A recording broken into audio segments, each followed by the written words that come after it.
नौकरियां मिलेंगी, रोजगार मिलेगा, इसलिए हम वोट करते हैं। लेकिन आज केवल और केवल कुछ परिवारों का फायदा हुआ है। आज और चूंकि तमाड़ की बात करें तो हमने तमाड़ से दमन दीदी को मैदान में उतारा है। एक बात याद रखिएगा, ये आपको तय करना है, क्योंकि आज दमयंती मुंडा के साथ साथ हजारों लाखों लड़कियों को एक मौका मिलेगा, हजारों लाखों लड़कियों को एक मौका मिलेगा आगे आने का। नहीं तो आप भी जानते हैं, ऐसा बात नहीं है कि बाकी पार्टी में लड़की लोग चुनाव नहीं लड़ रही है, लेकिन वो कौन लड़की है? किसी राजा के घर की लड़की। ऐसा नहीं कि जेएमएम से लड़कियां चुनाव नहीं लड़ रही हैं, वहां भी लड़ रही हैं, वहां भी महिलाएं चुनाव लड़ रही हैं, लेकिन कौन लड़ रही है? कल्पना सोरेन जो मुख्यमंत्री की पत्नी। ऐसा नहीं है बीजेपी से भी महिलाएं चुनाव लड़ रही है। कौन लड़ रही है? अर्जुन मुंडा की पत्नी लड़ रही है और पूर्व मुख्यमंत्री रघुवर दास की पत्नी खुद लड़ रही है। ऐसा नहीं है कि आजसू पार्टी से, ऐसा नहीं है कि आजसू पार्टी से महिला चुनाव नहीं लड़ रही है, लड़ रही है। कौन लड़ रही है? हमारे सुदेश बाबू की मौसी लड़ रही है। ऐसा नहीं है कि कांग्रेस पार्टी से चुनाव लड़की है, महिला नहीं लड़ रही है, लड़ रही है, लेकिन पूर्व कृषि मंत्री योगेंद्र प्रसाद की बेटी लड़ रही है। सभी राजनीतिक दलों से लड़कियां, महिलाएं मैदान में चुनाव लड़ रही है।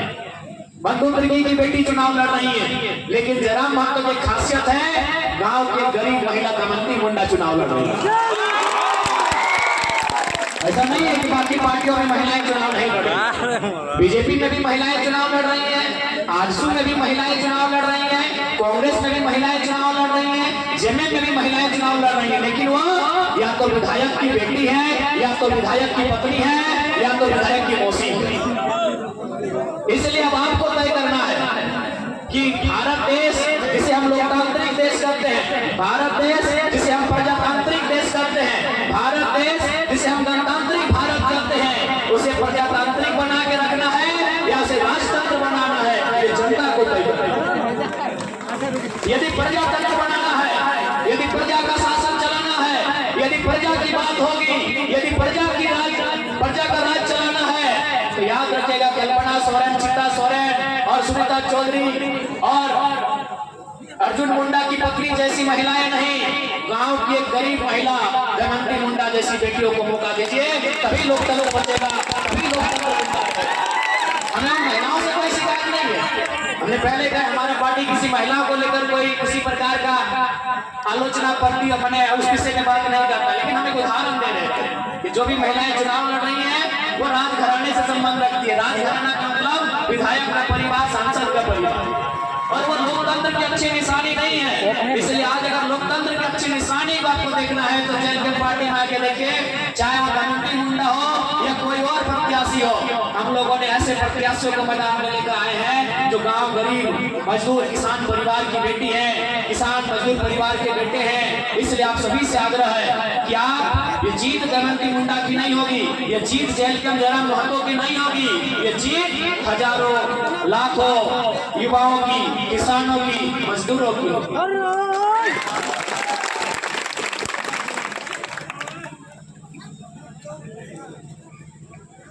इसलिए आज आप सबसे आग्रह करेंगे कि इस बार मुद्दों के लिए वोट करें। और जेएलके पार्टी चूंकि नई पार्टी है, हम लोग अगर सरकार बनाने की स्थिति में आते हैं तो सबसे पहले झारखंड में एक स्थानीय नीति बनाई जाएगी। 1932 का खतियान हो, 1964 का खतियान हो, सर्वे सेटलमेंट का आधार हो, उसके आधार पर सबसे पहले हम एक स्थानीय नीति बनाएंगे।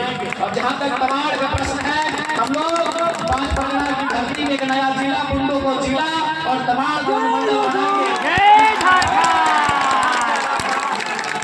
देखिए छोटा बनाएंगे उतना काम करने में सुविधा होगा। देखिए हमारा घर बड़ा होता है, अगर उस घर में झाड़ू लगाना होता है तो दिक्कत होता है, अगर घर छोटा हो जाता है तो झाड़ू लगाने में सुविधा होता है। इसलिए हम लोग और बुंडू का अगर जिला के रूप में लेके आएंगे तो जिला रांची बहुत बड़ा होता है, उधर लोहरदगा के आसपास पड़ता है, इधर रामगढ़, उधर हजारीबाग के आसपास चला जाता है, इधर गोमला तक चला जाता है, इधर सरायकेला तक चला जाता है, कोटी तक चला जाता है। तो बिल्कुल अगर जेएलके की पार्टी सत्ता में आती है तो बुंडू को 5 परगना से मिलाकर एक सुंदर तरीके से नया जिला बनाया जाएगा और तमाड़ को मंडल के रूप में परिभाषित किया जाएगा, ताकि यहाँ के लोगों को सुविधा मिले। आज भी अगर यहाँ से रांची जाना हो तो बड़ी मुश्किल से हम लोग 2 2 दिन से तैयारी करते हैं तब रांची जा पाते हैं। इसलिए झारखंड राज्य सुविधा के लिए बना है और हम लोग उस सुविधा को ख्याल रखते हुए नया जिला हो, नया